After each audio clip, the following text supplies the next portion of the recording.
You ask Tiger to calculate. This deals with linear inequalities with one unknown. The final result is b smaller than 2. Let's solve it step by step. Group all constants on the right side of the inequality. Subtract 55 from both sides.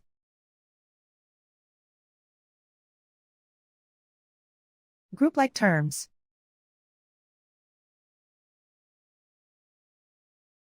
Simplify the arithmetic.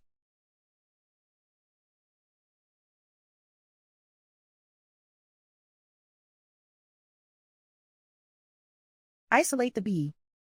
Divide both sides by 6.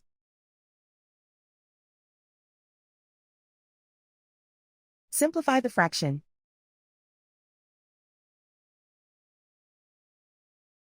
Find the greatest common factor of the numerator and denominator.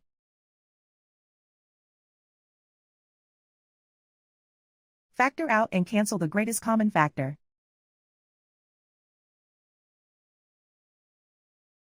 Plot the solution on a coordinate grid. And so the final result is b smaller than 2.